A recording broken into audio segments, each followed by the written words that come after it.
Hi, and I'm Grant Lewis, and welcome to The Room Live. We're filming here in Hollywood, Los Angeles, California, and I'm really excited to have our guest tonight. And what I really want to sort of pose to you out there is, have you ever done something in your life where you look back and wish you hadn't have done it? And maybe there's this part of you that sort of holds on to the past and it's preventing you from moving into the future. Well, tonight's guest, for me, is just the most incredible story. I got given this book. I was on holiday with a group of friends, and I got handed this book and said, you know, hey, you might like this. And it was like watching a train wreck, is the only way I can describe it. I just sat there and read page for page. People were talking to me, and I was like, go away, you know, just go away. I was mesmerized by this book. It was the most incredible success story in the beginning. Here is a guy, his name is Jordan Belfort, and he was making $1 million a week at, started at age 26, making $1 million a week, and he was at the height of success in the stockbroking world. And what happened was the success sort of went somewhere, and we're going to find out from Jordan. But it ended. There was some drugs, some hookers. There was crashing of helicopters, crashing of airplanes, sinking 167-foot or 62-foot yacht. I can't remember what it is. And this book was just unbelievable. Now, the book has actually been turned, has been turned into a script, is actually, and we're going to talk to Jordan about that, is going to come out as a feature film with supposedly Leonardo DiCaprio playing Jordan. So we're talking like an incredible story. Now, my interest is where, and Jordan will tell you about this, he actually was indicted and actually spent 2 years in prison. And after that, it's sort of like, well, what do you do for an encore? Like that's what he fitted into life was just absolutely incredible. But then what do you actually do as an encore for that? How do you let that past go and start a fresh life? Especially when it would be so public and for everybody to know. So this is the book, The Wolf of Wall Street. Couldn't put it down. It's an absolute incredible read. And please welcome Jordan Belfort to The Room Live. Welcome. Thanks. So I'm done. You said it all pretty much. I said it all. I mean, I could probably add a couple things, but maybe one or two. I don't know. Yeah, that's the part I'm really interested in. I mean, let's just start with I'm really interested with the story of the meatpacking business that you were originally in, and then sort of how that led into the stockbroking and. Right. Let me give you the quick story. Basically, I was a born entrepreneur. I exited my mother's womb. When I was 8 years old, I was delivering papers door to door, knocking on doors, expanding a paper route. When I was 12 years old, I was shoveling driveways after snowstorms in New York. Yep. Make $20 a driveway after a big snowstorm.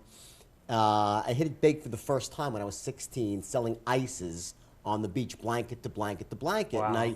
And that's how it started. And after that, I was hiring people to come work. We had 12-year-old kids selling puka shell necklaces for me. My mother was buttering bagels in the morning, and that was really the way I always was moving towards life. Looking at 16. I was just always wanted to make money. Didn't come from a wealthy family. Came from a good family, and I was taught right from wrong, which is an interesting part of the story. But I spiraled out of control a bit later on. So anyway, ultimately, I put myself through college with the money I made on the beach, and then spent 1 day in dental school.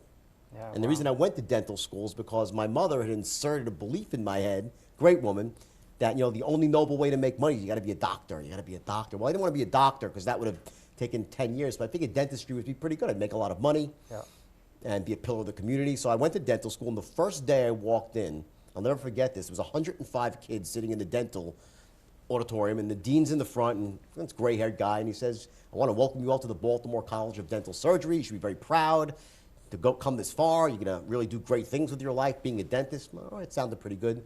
Then he says, let me say this. The golden age of dentistry is over. If you're here to make a lot of money, you're probably in the wrong place. I'm like, what the fuck? I'm in the wrong place. I stood up and I walked away. I walked out, I dropped out of dental school on my first day. All right? Didn't have the heart to tell my mother. I was like, she called me, oh, things are great down in dental school. Eventually I went back up, and that's how I fell into the meat business. And I answered a blind ad in the paper, and I didn't know it was sales. I never really sold anything before. The stuff I had done on the beach was really just hard work. I was going blanket to blanket. I had a vision, which is important. I had a vision of what I wanted things to be like, but I never really sold anything. Well, in the meat business, they were going door to door selling steaks and shrimps and lobster tails out of the back of pickup trucks. And the first day in the field, I broke the company record. First week, I shattered the company record, and I realized I had a gift for selling. The words just flowed. Yeah. After about 3 or 4 weeks, I was like, well, why should I work for these people when I can go to the meat market myself and buy the meat, get the double markup, which I did. I bought one truck, started training people, and bought a second truck, and then I noticed that the gift I had was not even for sales per se. It was the ability to train and motivate other people. Yeah. Before I knew it, I had 26 trucks on the road. Wow. I had 26 salesmen working for me, and I thought I was making a fortune. Now, understand this, I wasn't really making a fortune. I was making every classic mistake a business owner can make, a new business owner. Yeah. I was overexpanding, I was undercapitalized, I wasn't screening out my employees. Half of them were crack addicts. Now, I'll tell you what, crack addicts make great salesmen. Right. Well, they want to get more crack. On the high. Yeah. But on the binge, they just disappear. Right? So all of a sudden, I'd give a guy meat and he'd disappear. I wouldn't see the guy 3 days under a bridge sleeping, all right?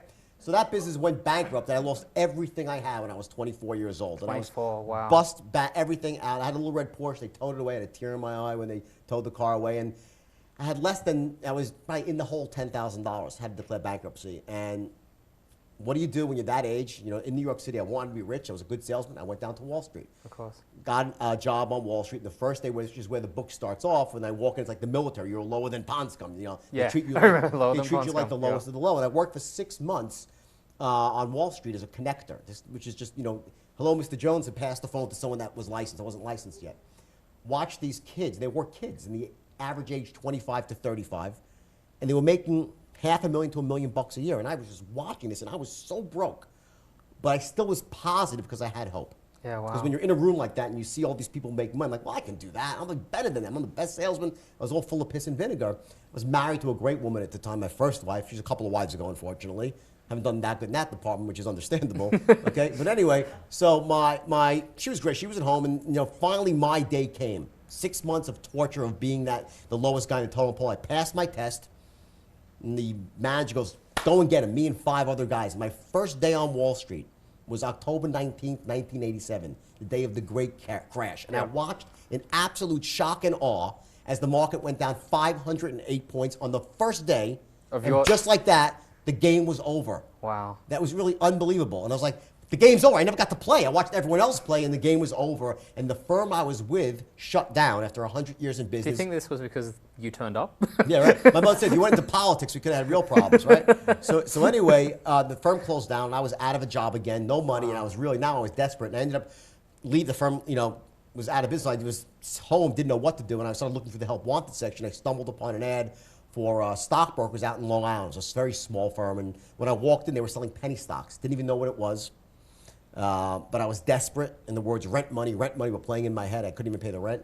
Took the job, and the same thing happened as with the meat business. I was the first day, shattered the company record, but this was different because I had this moment of clarity, a window of clarity, and this is one of the things I really believe that we all get in our lives. And when you're in that moment of clarity, that window, you got to jump through it. And for some reason, I understood a couple of things, a few distinctions that other people hadn't seen, and very quickly I realized there was a niche in the market, and I developed a system. This is a turnkey system based on 4 things, all part of one move, essentially to get from one place to another. And it got to the point within 6 months that I was making $1 million a year myself as a stockbroker, but I could train any human being, regardless of age, race, creed, color, socioeconomic background, educational status. It didn't matter. They could have this much desire, and I could amplify it, and in 6 months, they'd be rich too. I remember reading that in the book, and that was one of the things that fascinated me was how much how much of a motivator you were. Like, it's so easy to say, oh, well, he made, like at the height of, you launched Steve Madden, you listed Steve Madden shoes. Right, I owned Steve Madden. It was my company, yeah. Yeah. I owned it and listed it. But here's, it's a good point what you're saying. Yeah, I get it. And what I wanted to say was, it's very easy to say, and this is one of the questions I wanted to ask you, was, it's easy to say, oh, he made money because, like he did some dodgy things. Right. But the actual fundamental principles of what you did would be applied to anything, doesn't it? Yes, okay, so there was some dodgy stuff that you did, but a lot of it was like 95% pulling together a team, actually motivating people, actually getting the culture, getting it to do, like there's a lot of businesses out there that are completely perfect, yet they don't have the culture that you had, they didn't have the motivation, they didn't have any of those things. Here's the thing. The truth is, the fact that the 5% I did wrong, if I did that right, I'd be a billionaire right now. Yeah. Because that costed me my success. That wasn't the basis of my success. The other part of it was the basis of my success. And here's the bottom line. It's very simple. There are 4 things that you have to do to be wildly successful at anything. Yeah. It doesn't matter. It could be money, relationships, spirituality, in love, in community, contribution, how you feel each day. That's 4 things, not 1,000 things, it's 4. Yeah. And I was doing these 4 things at the highest possible level at my firm. And here's the funny part. I didn't even know I was doing them. I was doing what's called an unconscious strategy. Yeah. I had stumbled upon this because it made sense to me. And sometimes when you do something really, really well, you don't even know how you do it. When you tie your shoes, you're not thinking how to put the loop over the loop. Yeah. It's called being unconsciously competent. And I stumbled upon this, and it was so powerful that there was what's called a good enough factor. If you're doing those 4 things in any aspect of your life, you could even suck at them. But if you do all 4 of them together, you're still going to become wealthy. You're still going to hit whatever it is you're looking to hit. And here's how it starts, okay? The bottom line is this. Most people have goals in life. And we've been brought to think you got to be goal-oriented. That's the first mistake.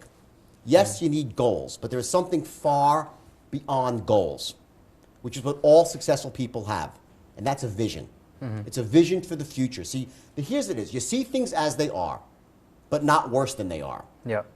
Which is what a lot of people do. Yeah. They say, oh, it's so terrible. They tell themselves this wild story about why they can't take action. And in truth, the story they tell themselves is exactly what holds them back from being successful. Agreed. It's that bullshit story that stops them from acting. There's so much, the economy, and they play the blame game, they complain, they justify, and it stops them from moving forward. So see things as they are, not worse than they are, Yep. and then see them better than they are, Yep. and make them that way. And when you say better than that, you mean just look into the future. Like in a year's time, I want it to be like that. Listen, let's focus on money for a second, because especially this time in the economy, everyone's interested in making more money and securing the future for not just themselves, the families, for the children. And this is important. People say, money doesn't matter.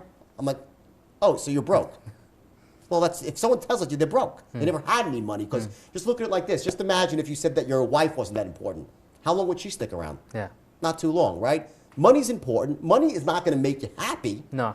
But an absence of money could buy you an awful lot of misery. So I look at money as this. It's a problem that needs to be solved. Yep. And here's another distinction, which I think everyone should really key into, because this misconception that, in some way money might be evil. Here's the deal. There's no amount of poverty that you can have in your life that can make one other person wealthy.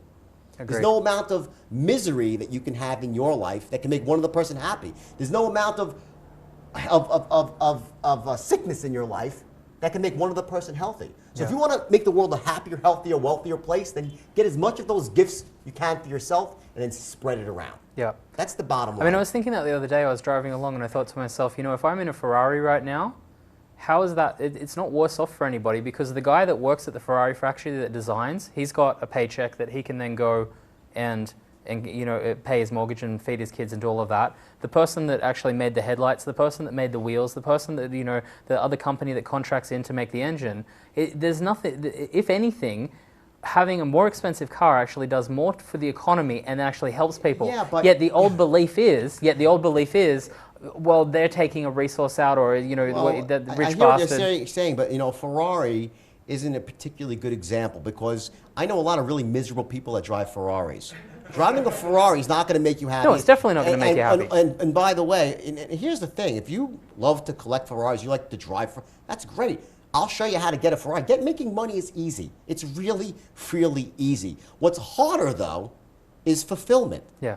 Money's just a part of the equation. So here's the way it is. You see things better than they are, make them that way. It requires 4 things, and here, I'll tell you what they are. I'm not going to hold it back. Number 1 is vision. Yeah. The ability to create a clear and compelling vision for the future. And the way you do that is you actually, when you set a goal, you have to step into that goal and start to visualize it. You got to taste it, touch it, feel it, literally, really internalize it. Say, how would this world be? It's not just about when I get to there, then I'll be rich, or I get to there, I'll own a business. What's my world going to be like? How it's going to impact the people that I love? My parents, my children. How much time I'll see. People have a misconception. If I make money, I'll have less time for my family. Bullshit. When you make money, you have more time for your family. You secure the future of your family, future of your grandchildren. When I became wealthy, really wealthy, in the brokerage firm, which I'll get to later, and lost everything, which I did and I deserved to, because I made some fundamental mistakes, which I'll go through too, my parents, who are now 77 and 78 years old, still alive, they became wealthy because of me. And they're still wealthy, and they struggled their entire lives. So when you become wealthy, it's not so much what you can do for yourself, what you can do for other people. That's where the fulfillment and the joy comes into it. So number 1 is the vision, right? And if you look back at it, if you want any confirmation, look at a Gandhi, right? He survived hunger strikes and united a country, not because he had a goal for a free India. He had a vision of a free India. Nelson Mandela, all those years in jail, a vision. Yeah. Richard Branson, who's a friend of mine, who I know he sponsors me, my speaking tour. He's a visionary. Bill Gates, they're all visionaries. And the best example, considering we're in Hollywood, is a guy like James Cameron. Now, here's the trap. James Cameron is probably the greatest visionary of all time in filmmaking. Would you agree? Yeah, he was interviewed on Diane Sawyer, and they asked him a question of, what do you owe your success to? And what he said was this: I set really, really high goals. So even if I fall short, I'm still doing great. And people thought that was pretty profound, and I actually believe in that too. It's not true though. See, what's happening is this: James Cameron is not a goal setter. He's a visionary. He just doesn't realize, because he's running unconscious strategy himself. If I said to James Cameron, was it really just the goals, or do you have a vision for Avatar? He'd say, oh, of course I will. And he'd get all excited, and he'd tell you how nothing was going to stop him from making this movie. The fact that it took 10 years and ran $200 million over budget, and he put money in himself, that's not what goal setters do. Goal setters will set a goal, it gets tough, and they abandon it. And I can't overemphasize that distinction. That's number 1 is vision. Second part is the ability to manage your state, the way you feel in the moment, your emotional, your physiological state. And that is the key, bar none, the most important distinction in life. Because what that does, it allows you to access the resources that you have. If you're in an angry, pissed off, negative, unresourceful state, you can't do anything well. You've had one of those days, for instance, where everything you're doing, you're like, I can't believe I said that, I can't believe I did that, I'm such a fool, right? You had that day? We've all had that day. Yeah. Next day, similar situation, you're like, wow, that was me. I did a really great job, right? You were perfect. So one day you're brilliant. Next day, same situation, you're brutal. That's not talent. That's not ability. That's the state that you're in. So the key to success is not just to have your vision, but to be able to manage the way you feel in the moment. Now, if you're a parent, what's the most resourceful state? Patience. If you're a businessman looking to make money on Wall Street, it's probably certainty or courage, because fear is the worst emotion of all for being a trader on Wall Street. So every business has different states that you need to master. Now, in most businesses, in matters of wealth, there's three states that you need to master to be able to trigger at a moment's notice. And it's easy to do once you learn how, which is what I teach people, okay? And number 1 is certainty, to be certain about what you're doing. The second one is clarity. To be clear, not to be overwhelmed, which the opposite would be overwhelmed. And the third is courage, is to have a conviction, to know that you might not be right all the time, but you're not going to let fear stop you. Because if there's one distinction that between the wealthy people of the world and the poor people of the world, is that wealthy people act in the face of fear, while poor people run away from fear. Agreed. Okay, so it's state management is number 2. And what I do is I have this high impact process that really show people how to manage their state. Not like, oh, I'm going to manage, but I'm talking to a razor's edge. Yeah. Not all day long, because it's not about perfectionism, it's about progression. Yeah. You get it? You want to be progress, not perfection. Yeah. That's the second thing. The third thing is your beliefs. And you mentioned the word beliefs before, and people throw that word around a lot. And it's a buzzword for self-development, but here's the bottom line with beliefs. They act like governors on a car. You brought up a Ferrari, so use a Ferrari. A limiting belief is like putting a governor on the engine of a Ferrari. The Ferrari can go 240 miles an hour. It has 550 horsepower, 4 valves per cylinder, 12 cylinders. But if there's that governor not letting the gas go through, you ain't going over 55. Yep. That's what a limiting belief does. It stops you from charging forward when you should and causes you to move back when you shouldn't. And we all have them. Agreed. And they started getting inserted in our heads when we're yay big. You know, we were all unstoppable on day one. And then came day two, when our parents started spoon feeding us limiting beliefs. Sometimes, you know, they meant well. They just didn't know because, you know, one of the things that I'm a big believer is that we were not even given our owner's manual. Our brain's an immensely powerful computer. And this is, you know, known by pretty much everybody in the self-development world. Some of the top people, Dr. Richard Bandler, who I trained with, one of my mentors and a brilliant guy. And the first thing he said to me is, you know, you never got your owner's manual, Jordan. And because of that, you don't realize that the world around you, that you take it as reality, it's really not. It's subjective.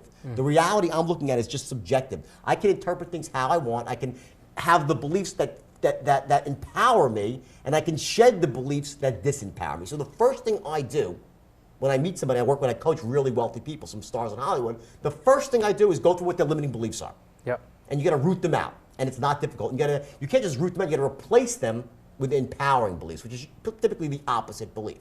Right? Now, what I was doing at my brokerage firm, interestingly enough, getting back to that, is each day at my firm, if you read the book, I gave 2 meetings, the morning meeting and the afternoon meeting. Yep. And in the meetings, I was actually running this strategy. I had them visualizing their success. I would talk about the life. Yep. Now, the average kid that came to work for me was about as smart as a box of rocks. They were. They're like, you know, none of the kids went to college, okay? They were not the Lucky Sperm Club members. It wasn't the deep end of the gene pool or anything like that at all. Yep. These were the forgotten. These are my people, right? Yep. They came to me, they thought they'd be working in pizzerias. And the first thing I said to them was this: the moment you walk through this door, everything in the past falls off. Yep. You sit behind this desk, you say the words I teach you, you become as powerful as the most powerful CEO in America. What am I doing? I'm breaking a limiting belief. Agreed. You get that? And I didn't know. And you didn't know that you were doing that at the time. I didn't know. Yeah. I was just saying, it's like I got riled up myself and I saw all these kids and I wanted to help them. Yeah. And I knew what they needed to hear because they grew up in households where they weren't told they were worthy of greatness. They weren't told they had the ability to be successful. Every human being, I can tell you something, I give seminars. I give 2-day seminars, right? And you can't believe the dramatic changes in people in just 2 days. And it's not that I'm a guru.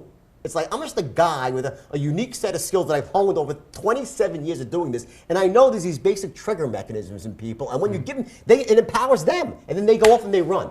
And they go for it and they realize all of a sudden they're capable of things they never thought they were capable of. And it's to see that, that's what gets me going in my life. And it happened back then with the kids at Stratton. But see, this was what fascinated me, was like I was reading this book and all of that you said was just resonating with me. I love the morning meetings. I love the success. I loved all of those things. And a little bit about me. I left school when I was 14 years old. I went out and hustled. I washed cars instead of selling ice. I started a company. I was running seminars for teenagers. I got involved with a lot of the seminar presenters, a lot of people that you've worked with. And what happened was I was doing very well, and I was sitting on a private jet with a very wealthy businessman who was doing seminars, and he spoke an incredible game, just like you spoke. And something didn't feel right. There was something there. There was something amiss. And he's now serving time in jail for fraud. And that's where this book for me was like, wow, I was lucky because he fell in front of me. And so I was able to, it was always like all of a sudden he popped up on my shoulder and was like, whenever there was a deal or whenever there was, because when you get into personal development and NLP and all of those things is a lot like a knife. You know, you can use it to like make it, to use it to make a meal. Listen, NLP and all, listen, Dr. Bandler's a friend of mine. He's fabulous. And what Dr. Bandler did for me, and the reason I went to see Dr. Bandler is very simple. Look, this book, right? It's 535 pages. Yeah. I think it's like $16 in the bookstore, maybe $1 cheaper on Amazon. That's a good book, right? Yeah. And in this book, in this book, there's a lot of wacky stuff. Yeah. Drug use, hookers like you. I'm not proud of that. Just, I made some huge mistakes, and I'll get into those. So that's important too. Yeah. Very important. What to avoid to do is not just what to do, what to avoid to do, right? So. Because someone has to go ahead. But listen, embedded in this book is the secret for success and failure. It's in here. Agreed. Buried within 500. So it's an entertaining read. No, but imagine if I could go in this book and highlight in red all the stuff. Just success, blue, fail. How much would that book be worth? A lot of money, right? Probably $50, $100, $1,000. $1,000 to have the secret to success, right? Yeah. That's what the book is. The problem is that sometimes when people read the book, they get so caught up in the story, they don't get the message. Because it's a funny book, because it's my insanity, and now you're one of the people that got the message. So what I do is no, but I had to put it down and go, like I literally had to put it down and go, I think I need to join AA, or I think I need to go check into drug rehab. I get it. And I haven't done any of the drugs. Just purely reading it. Marty Scorsese's directing the movie, right? You know, he took on this movie, and he's been around some people. It's like, this is the craziest thing I've ever seen, because it's nutty. It's so nutty. I get that. And speaking of nutty, just to make it a little bit more fun, can you tell the boat story? The boat story. I just told this. You know, I hadn't told it. I told it last night. You know, I meet new friends. They always want to hear the boat story. I'll give you the brief boat story, okay? And the reason why I say this is we did have a text come in, and it actually said that in the book, is the boat story 100% real, or has it been embellished for the book? No, not at all. The boat story is public record. You can go Google it if you go back to I think it's July 30th or 27th, no, June 27th, 1997, the boat story is published. It's a very accurate story. The only thing that it's under embellished. Yeah. Simply because what happened was, in a lot of sections in the book were edited down and edited down. Everything in the book is 100% true. All right, let's do the boat story. But before we go there, I just wanted to make the point that I was making before about it, was that the way I see it was that a lot of the personal development, a lot of those things, they really can be used. You're a very good communicator. I would imagine that you use a lot of the NLP skills, for example, to build rapport. And you were doing that stuff way before you even knew what it was. I don't use NLP for anything like that at all, because NLP is showing you what you do automatic. I don't need to think in terms of NLP. Yes. I'll use NLP to help somebody else break through a problem they're having, or belief that they can't, that's holding them back. But for me, I don't know. Some people go around, they try to use NLP to get ahead. I don't believe it's made for that at all. And the fact why I went to see Bandler, just so you know, is he took my book. What he did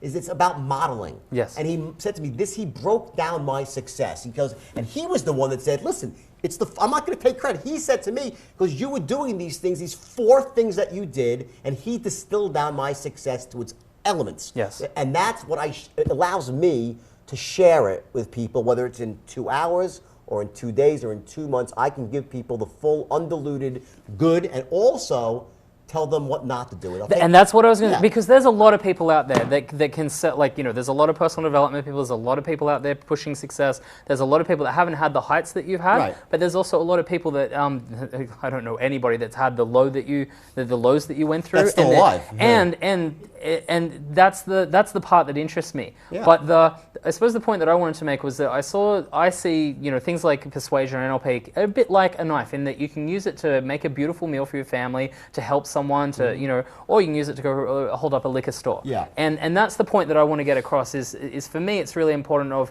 having seen what's said on stage and what's written in books and what really goes on in people's lives are 2 completely different things. Yet you've got the most unique ability of anybody I know, because your shit's out there. Right. It's like the stuff that a lot of people hide because it's going to affect the book sales, or it's going to affect I put it out, you're already out there. It's like you're almost like struggling to say, hang on, I've got a lot to, yes, I did all these crazy things, and we're going to hear about it, like the sinking of the boat, but I actually, behind it is incredible success. And that's the point that I'll tell you, one of the things was I have, different seminars I give. So in the shorter seminars, they're always clamoring. I said, I'd love to tell you stories. I just don't have time, because I'm here because I want to help people get ahead and make changes, and the stories take up time. But I will tell you, the yacht story, there are some lessons to be learned. Let's seed them in. Okay? And I'll try to seed in some lessons here, okay? And I would say the first lesson was I had a really lousy making decision strategy, okay? For this whole yacht experience. It's a series of very bad decisions that all rolled up into, a 11-day stint of madness. And it started off with the fact that I had a private jet at the time, and I was sharing it with somebody else. So it was in Europe. So I took a commercial plane, myself, my wife, and 3 other couples. So it was 8 of us in all. We landed in Italy, and when we got off at the baggage section, my limo driver forgot to put my wife's luggage on the plane, and she had no clothes. She was freaking out. She said, I got it. I said, no problem. And I was already stoned out of my mind. Now, you have to understand. Now, you're stoned out of your mind on what? On lewds? Lewds, cocaine, and 5 other things. The drug addiction I had was so severe. I know. Listen. So I said, in reading the book, I felt like I needed to go to drug house. For those who don't know, for the benefit of your viewers who are normal, haven't been addicted to lewds, thank God for them, right? You know, one lewd is enough to knock out a 220-pound Navy SEAL for 8.5 hours. Wow. I was taking 4 a day and walking around. 4 at a time walking around. That was because you get immune to them, right? So I was probably 4 or 5 lewds deep and already in the airport, and I was like, don't worry, honey, and you're always slurring, right? I'll buy you a bit, the American Express commercial, I'll buy you all new clothes, which we did. Spent $80,000, got her a whole new wardrobe, and from there we made our way to the yacht. And as we're going down the hill in this limousine, there's 8 of us in the limo. One of the girls, I think Ophelia her name was, she's like, why is there like waves in the harbor? And we looked out, and sure enough, there were like these little wavelets in the harbor. When we pulled up to the dock, the captain was out front. And the captain was as crazy as me, by the way. He was, you know, also an action junkie extraordinaire. And my wife runs out of the car with all the clothes. What's going on, Captain Mark? What's going on? He's like, well, you know, there's a storm, a freak storm kicked up. We really shouldn't make the crossing. It'll be, and I'm like, wait a second. No. I'm in this drug-induced state. I have like ants in my pants, like a drug-induced ant. I have to move. Like there's different phases of a Quaalude. I'll tell you what they are, and your viewers should know this. Is this the fourth secret? This is a real fourth secret. This is a real fourth secret to go nowhere in life, right? The first phase is the tingle phase, where the fingertips tingle. And all of you who are out there in television who do lewd, you know this, right? The second thing, okay, is the slur phase, where you start to slur your words, but you don't know that. You think you sound great, right? The third phase is the drool phase, where you're drooling out of the side of your mouth, but you're loving life is just as much. And the fourth phase is unconsciousness, where you pass out and you wake up somewhere you have no idea where you are. Yeah. Like the hangover, right? You know? Yeah. That's like, okay, those are the 4 phases, right? Then there's a 5th phase, which doesn't really hit you open. It's called the movement phase, where you get like you have to move. Now, I was in the movement phase and we got to the boat, and when the captain said we shouldn't go, I was like, absolutely, we have to make the crossing right now. It's 100 miles a day. I said to the captain, can we make it? He's like, well, we can make it. It's going to be rough. I said, can we make it? He goes, we can make it. I said, let's go. He's like, all right, let's go. My wife's like, you know, prances. I'm like, go cut the new tags off your clothes. Come on, go downstairs, right? So we get on the boat. I go up to the top deck on the fly bridge, and I say to the stewardess, you know, give me 1 Bloody Mary every 7 minutes till I pass out. Give me 1 every 6 minutes after that, right? So now, an hour and a half later, I take 4 more lewds. I'm on the top deck, drooling now on the top deck, and all of a sudden, like 2 hours pass by, and I'm not really tracking time, and I wake up to the feeling of sea spray on my face. Now I'm 50 feet above the water. Oh, wow. I'm like, what the hell's going on? All of a sudden, a giant wave, boom, crashes over me. I fall over, and I get back up. I crawl to the side, grab the crow railing. I look over, I'm like, oh my God, it's like 30-foot waves in the ocean. Like I'd never seen such big waves. I look in back of the boat, and I'm towing a 40-foot dive boat called the Chandler. My daughter's name is Chandler. I had a little boat with the Chandler, right? And it's disappearing and reappearing in these enormous peaks and troughs of the Mediterranean Sea. I crawl down the stairs, I make my way into the main salon, and it's complete and utter bedlam. There's decorative plates like flying like frisbees, statues are falling over, and they're in the middle of my 7 other guests, 6 and my wife, and they're huddled in a circle crying, and I crawl over, and I had no idea what was going on, and she goes, what's wrong? You killed us, we're gonna sing it. She's freaking out, everyone's just going crazy. We go up to the bridge, we see the captain, I'm like, Captain Mark, what's going on? He goes, well, fuck now. He goes, I'll tell you. You did it this time, buddy, you know? Because it's a freak storm, there's going to be 30-foot waves plus, and it's only getting worse. All right? So I turned to my friend Rob, who was crazy as me. I said, Rob, you have any coke on? He goes, yeah, I got right here. Because this is part of managing your state prior to learning how to do it naturally, right? This is state management through chemicals. This is it, right? You know, it's like the good, the bad, and the extraordinary in my life, right? So anyway, this I do tell in my longer seminars. I need to kill a little time and change people's state. If I see people yawning, I'm like, all right, story time. You know, everyone's lost the way, right? Oh, so you don't just hand out lewds and coke, right? Give the stories. You get story change the state, right? So anyway, you know some NLP, right? Here you go. Get them back to the moment, right? So anyway, now we're like an hour up on the bridge just watching, and you can't imagine how rough it is. I mean, it's like the boat is like a thimble. That's the waves are so powerful. And all of a sudden, the captain's like, shit, rogue wave. We're like, what's a rogue wave? Rogue wave! It's like a 50-foot wall of water comes at us. We start climbing up the face of this wave, up and up like the perfect storm, and bam, lights out. We flip over, okay? It takes us about 30 seconds. The boat rights itself, okay? We try to get up, and we're like, what happened? What happened? There's one engine running now, and all of a sudden a mate comes up. He goes, we just lost the front porthole. It gave way. We're going down by the head. And the boat starts sinking. And this is 170. It was Coco Chanel's boat. In fact, I had a helicopter on the boat, had a seaplane on the boat. I think we have a picture of the boat. Yeah, you have a boat up here or no? It should be coming up. So I could have had slides up here. See, Yeah. a slide of a baby Oh, and a clock and a family. Unfortunately, the only one we could find was really bad. Now It was a very notice- small image. But so that's a helicopter. That's a helicopter That's a right helicopter. A seaplane? Yeah. Hang on, a helicopter and a seaplane. Seaplane in back of it. And isn't it funny how so this whole thing with slides you do. So anyway, so it's very ironic. That's the boat. Not a really good picture of the boat, but these are seaplanes. That was the only one we could This is like find. jet skis and whatever. Yep. Okay. So anyway, so we're going down. The captain's like, Mayday, Mayday, right? They send out a helicopter from the Italian Coast Guard, right? And, you know, I think I love Italian people, but, like, you know, I don't know if you want to be rescued by them. I think, you know, maybe the Germans would make better rescuers, you figure, right? They're very precise and stuff, right? You know, I'm married to an Italian girl, two Italian, well, whatever. Another story. Okay? You're not really helping the cause there. No. Anyway. Okay, so anyway, trying to increase relations with the other countries, okay? So anyway, they bring out the chopper, they try to lower down a basket. It's going 100 feet this way, 100 feet that. No, not happening, all right? Finally, after 3 hours, they pull away. We're stuck again. Now, meanwhile, in front of us are giant oil tankers. They're boxing us in because we're sinking. So the law of the sea is when you are sinking, everyone tries to help. So we have this tanker in front, tankers on the side, right? Finally, 6 hours later, we get a call. They're sending out the Italian Navy SEALs. Now, this is serious. We all have to go up to the top of the deck, right? And they're going to wait, you know, they're going to come rescue us. We see this giant double-bladed Chinook helicopter coming at us, painted military green. The captain goes, I just got word. We have to push the helicopter off the top of the deck to make room because they're going to land the commando. I'm like, you're shitting me. He's like, no.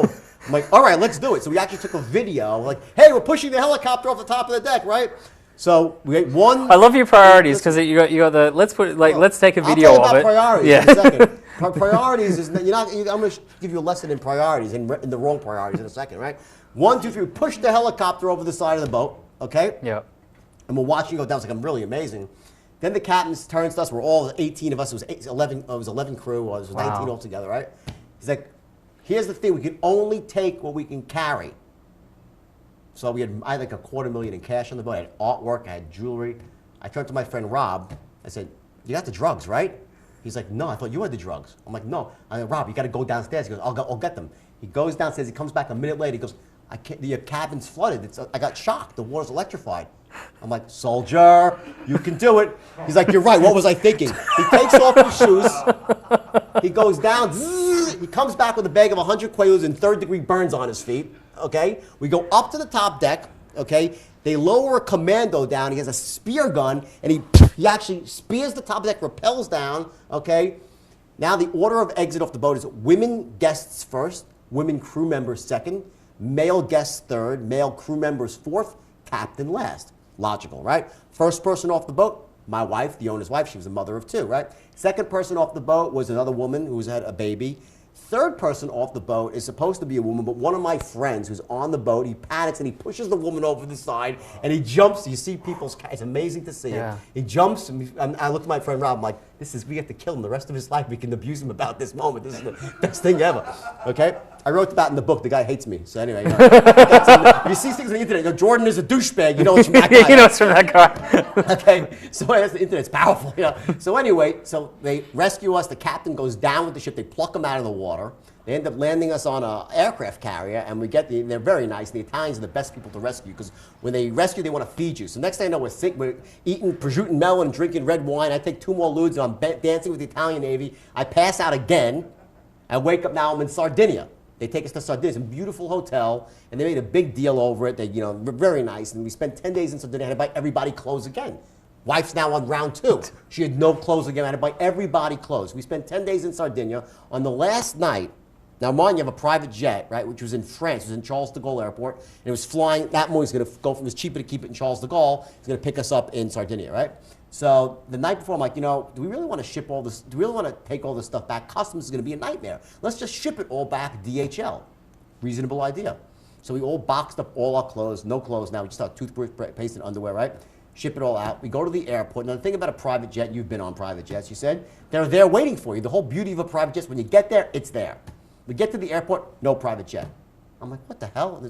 So we're waiting for like a half hour, and the worst part of all is the drugs were gone. So there was no reason to be in a foreign country anymore, right? So I'm waiting for this, an hour and a half, no jet. Finally, some little midget comes scampering up there. A midget was in the airport, right? And he was an Italian, Sardinian midget, and he came up working for me. It's true, you know? Okay? And and he's like, Mr. Belfort? I'm like, yeah. He goes, plane crash. I'm like, what?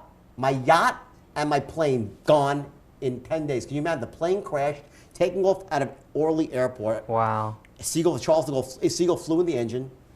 Plane went down. The pilots lived. So now I have lost a plane and a boat. You think I would have taken this as a sign that I should calm down and change my course, right? Yeah. But I didn't, because I was addicted to drugs. In fact, I ended up trying to commit suicide a year later after overdosing on, you know, massive quantities of cocaine. And this is what interests me, and I was saying this Yeah. to you before the show, is that my father committed suicide, you know, and that my real interest is what makes people shift.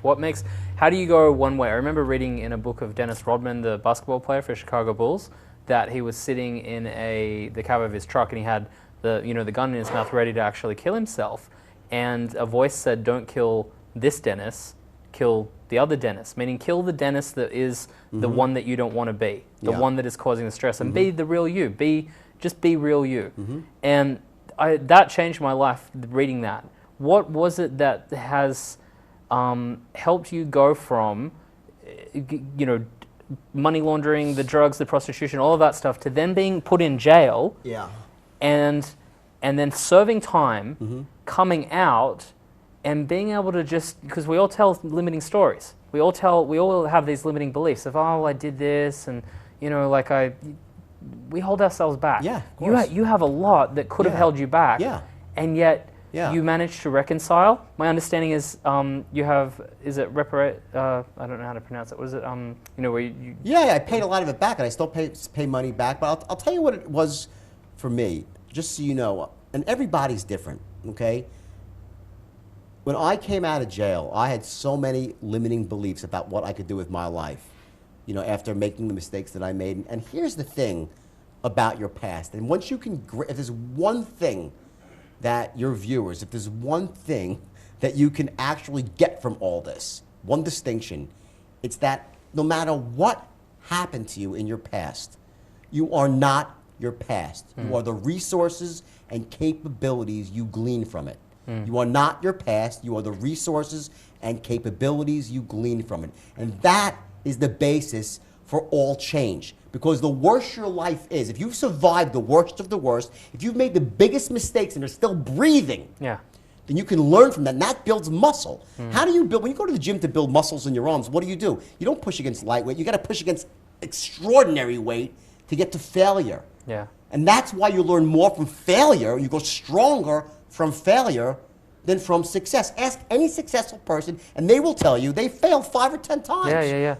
The more crap in your life that you've survived, if you're willing to just reverse the angle, to look at things from a slightly different angle, when you change the way you look at things, the things you look at change. And you will find so much power, so much passion, and so much internal fortitude from your past if you have a destination, meaning a vision, something you truly believe in, that you desire, not a goal.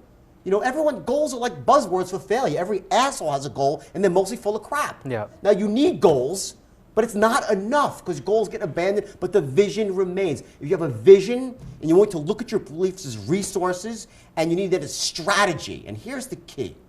A strategy for success. In that book, I came up with the most effective persuasion strategy in the history of Wall Street. It's still used by many of the big firms today. All the cold calls use all the scripts and the straight line system. It's what I teach in seminars, but I teach people how to use this as a force for good. That's one of the, when I give a seminar, the first thing I say is this. Some of the things I'm saying right now is rule number one. There's some stuff I'm going to say, it's very manipulative. It'll allow you to take people's money for bad reasons, to get people to buy things they shouldn't buy. And if you do that, you might make some money in the short term, but you will end up broke, morally bankrupt, spiritually bankrupt, and hopefully in jail. However, if you use the skills, the persuasion, as a force for good, to help people break through barriers, to overcome fears and limitations and obstacles, to take action instead of thinking about taking action, then you will make more money than you dream possible and live a life of such passion and glory at the highest level. That's what this is about. And when I show people, and it's an ABC, 1 through 3, paint by number, step by step, move by move system that any monkey, it's like literally any kid could do, a baby could do it. That's how simple it is. And when you do that, everyone's like, oh my God, I never realized how simple that is, and that gives them the extra belief to go forward. So my goal is this: when I meet someone, I hit them. You can't hit them from 3 ways. It's 4. If one of them is missing, it doesn't work. You can have all the vision you want. You can have empowering beliefs. You can manage your state to a razor's edge. If you've got a bad strategy, you're still going to fail. Agreed. Okay? But if you have all 4 things and you're even mildly good at them, you can't help but succeed. Yep. Now, it's not, you know, I'm a big believer, there's only one way to get rich quick. There's only one way to get rich, quick. One way, quick. However, what takes a long time is to get everything lined up to get to the point when you get rich quick. Yeah. So it's not like a get rich quick scheme, you got to get rich overnight, but when it's a lot of work and a lot of pieces of the puzzle, when those pieces are in place, the money just rolls in and freedom rolls out. Yeah. And that's what true success is about. You ever see Jerry Maguire? I'm sure you have, right? Yeah, I love the film. Remember the Quan? Yes. That's what I give to people. I show people how to obtain their Quan. And it's real simple. Simple as that. So where are you at now? You're obviously a writer. I'm a writer, and I do seminars to people, and I speak all over the world. I'm just actually on a world tour, and I'm leaving to the UK next week. And it's the name of my seminar is Extreme Wealth and Success while maintaining your integrity and ethics. Lovely. And that's my message: is listen, like you said, you want the Ferrari, have 3. Yeah. But if you made enough to get 3 Ferraris, then you should give 30 times that in value. Yes. It's about giving value and helping people. If you do that, the money comes naturally. So I'm doing the UK, then from there I'm going to actually to Asia. I'm speaking with Tony Blair. It's got on the same stage as Tony Blair in Asia. I'm doing one in Malaysia. Pretty from a guy that was once in jail, right? Now I know on stage with a former Prime Minister of Britain. Then I'm going to do 4 cities in Australia, then Canada, US, and that's what I do. And this is my I was going to say, passion. when you're in Australia, I'll take you sailing, and then I just went, actually, no, I won't. Listen, and I'll tell you, and by the way, I like the boat. This is very interesting, right? I'll tell you something interesting about Australia, and you can Google, this is a true story, is that these 4 things that I teach, they apply to anything, even sports, especially sports, because it's so measurable. I worked with a rugby team there called the Melbourne Storm, which I'm sure you know. Great team, and they were just getting into the playoffs, right? And the year prior, they'd done pretty well. They'd gotten annihilated by Manly, 43-3. That's where I live, Manly. Manly, right? So I was called in to give a speech to them, a motivational speech, where I used my 4 things with the Melbourne Storm athletes, and they're phenomenal guys. And I focused on everything but strategy, because they have the strategy. So again, you got to know your audience. I'm not going to tell them how to play rugby, but I showed them how to create a vision of winning. Not we're going to win, let's set a goal. No, way beyond. I had them so inserted into the winning vision that they could see the spiral spinning. I literally had them totally like drooling in the room. I showed them how to anchor in states of confidence and certainty to turn their bodies into steel in the room. The beliefs that whatever happened last year was irrelevant, that they had the best coaching, the best preparation, right? Best physicality. That weekend, they went and they beat Manly 46-0. Although 46-6, because it was 46-0, then they took their 4 players out and Manly scored 6 points at the end. They destroyed Manly. They called me back again the next week, right? Before they played, I forgot who it was. They played some other team. That was in the finals, right? They destroyed the next team 40-0. Wow. The final or thereabouts, right?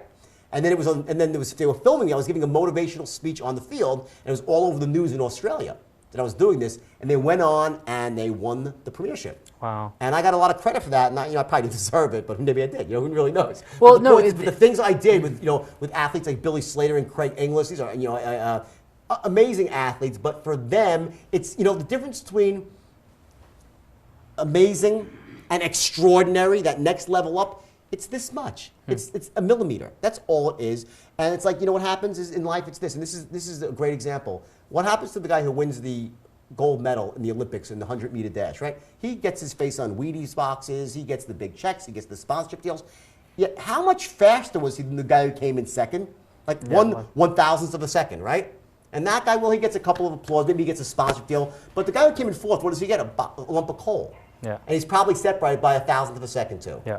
Okay, life is a game of inches. It's a game of millimeters.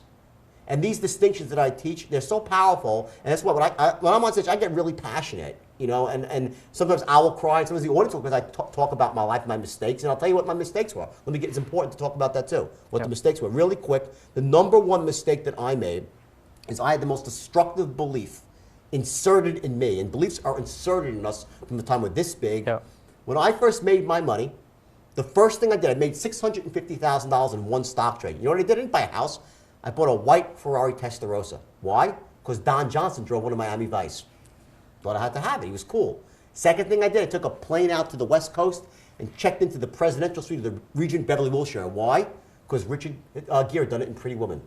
But the most destructive belief that I followed was Gordon Gekko, who said greed was good. And it's bullshit. Greed is not good. It's ambition that's good. And it's passion that's good. When you have greed in your life, the first thing that goes out the window is ethics. It's like this. Yeah. You don't lose your soul on Wall Street or any other street all at once. It's a bit at a time. It's tiny, imperceptible steps. You know, you do something, you're doing everything right, you step over the line, you step back. You're like, oh, I got to, nothing bad happened. But next time you step over the lines move, so you step a little bit further, further still. And all of a sudden, a couple years pass, you're doing things you never thought you'd do. You're associating with people you never thought you'd associate with, and everything seems just all right. It's like dipping your toe into a piping hot bathtub. Oh my God, it's so hot, right? 5 minutes later, you're underwater, and the water feels perfect. Yeah. That's how we're built. We habituate on our emotions. And that's what I wanted to say was I'm very grateful to people like yourself and the gentleman that was in my life where, he's now serving time in jail for fraud, was that, you can't have hot without cold. You can't What's have his name? Is that like a secret or something? Well, Curiosity, yeah? I don't feel comfortable saying his name in that. You'll tell me off screen. Yeah, I'll tell you off screen, absolutely. Well, no, it's just... Then I'll post it on the internet on your site so your audience won't get mad. Yeah, unless I've spoken to him and that he would be okay with that, I don't know where he's at in his life, but I just know that, but what I was going to say was that you can't have hot without cold, good without bad, up without down. We live in a world of duality. We live in a very dualistic world where you have all of those things, and it's wonderful to have, somebody has to do what you did, and you did it. And thank you for doing it, and then not just shutting up and going away, but thank you for doing it, and then actually saying, like, I made a mistake. I screwed this up, and what it does is it actually allows other people who are in forms of success where they can feel that line creep, because that's what you do. Is when you start reading the book, you're like, oh wow, he's successful. And all of a sudden, stop! What are you doing? Like, why are you doing it? What's wrong with you? Why are you doing that? Like, you could make $800,000 a week legitimately. Why are you going extra to it? Yeah. And but what it is though is it actually serves as a wonderful lesson, and I think that you've got a lot to offer the world in the form of success. But I would say that there's a lot of people like Tony Robbins and the people of that ilk out there that can, they do a very good job of delivering that. What no one really does though is sort of says, hey, I screwed this up big time, and you're going to still have success. If you do these 4 things, you're going to have success, but make sure you do it ethically. Make sure you do it. And to really come from that personal experience. And I really appreciate that. I thank you for that, because it would have been easy to have just hidden or let your story be those excuses. And I think it's a wonderful gift that you can actually turn around and give to people. You know what it is? Let me tell you. When you have something inside you that you're really passionate about, it's like sometimes I'm dying to tell people, like, listen, it's easy. Number 2, it works. Number 3, you can do it. Anyone could do it. A baby could do it. And people get caught up in the daily cycle of life, right? And they just go about it, and they get cubbyholed into a state of learned helplessness. And you know what? In this economy, in this decade that's upon us now, if you have that mentality, a poverty mentality, you're going to end up in trouble. You're not going to be able to retire with dignity. You're not going to be able to take care of your family, protect your family. The stakes are real here. It's not about like, let's be successful. Average is death right now. It just is. The government's not going to be there to take care of you. You know how much? I have 2 kids, and they go to private school because I make a lot of money because I work hard. And you know what? Your kids, if you have kids or whatever, your kids deserve to go to the best schools. If something, God forbid, happens health-wise, you deserve to have the best health care. That's what having money is all about. And you know what money is like? It's like oxygen. You need it to breathe. But there's only so much you can use in any one lifetime. After that, you give it away. Well, it just gets given away automatically. You die, it goes on to other people. You give it away. Well, listen, trust me, the money I make, I'll give half to charity. Okay, I don't need that much. I live a great life. I don't need that much. Okay, but the bottom line is this: for anyone who's watching, for your viewers, okay? This is not a decade that you could just sit on your hands and let things be business as usual. You need to take action. And I don't want to be massive. I'm not trying to make it like a buzzword. You need to do something because it's not the status quo. It's a decade of empowerment. People that make the right moves right now are going to do really, really well. Yeah. And the people that subscribe to the old thinking of the past, which is bankrupt thinking, which is, working for a company and just thinking that the government or the company's going to take care of you, it ain't going to be anymore. It's just not the way it's going to be. You want to work for a company? Great. Not everyone's meant to own their own business. Listen, I respect the woman I'm in love with. She was a stay-at-home mom. The most noble job in the world. There's no more noble job than that. But somehow, there's got to be someone in the family unit that's responsible for bringing in money, because simply it's a problem that needs to be solved, a money problem that needs to be solved. And my think is this: it's so easy to make money, so you might as well do what you love, be passionate, and make your money like that. Don't make your money by working something that you hate and every day is a chore. That's not a life. And that's the thing is you made your money in your brokerage firm really from educating, breaking people's beliefs, pulling together a good culture. There's like those success principles that you had then, and what I say is what you love. We're gonna have to wrap. Real so quick. we'll do the four. Four things. Ready? I'm Yep. gonna tell you then the last thing I'm gonna leave you with. Four things. Number one is the ability to create a vision. The second thing is your state management. Third is your beliefs. The fourth is your strategies. And the last thing, which is it's just the glue that holds everything together. That's your standards. Yeah. Of where you want to live, like what you will not settle for less than. Yeah. And that's in the end, some people's standards, they have to pay all their bills, so they pay all their bills. Yeah. Others have to pay some of the bills, so they pay some of their bills. Others have to pay everyone's bills, and they do that. Yeah. Okay, your standards is your musts in life. And the first thing I say to people, my brokers, I raised their standards. They would not settle for average. Yeah. Let me tell you, what you have to do to be comfortable in this world and what you got to be rich in this world, two entirely different things, different mentalities. I'm going to leave it on this because it is on the old you and the new you. If you like prior to coming out of so the old you prior to jail, coming out of jail. What were your values? Top 3 values. Before. Money. Yep. Power. Sex. Okay. And now, what are your top 3 values? Giving. Yep. Family. Yep. Freedom. Wow. And that's a big shift. Thank you very much.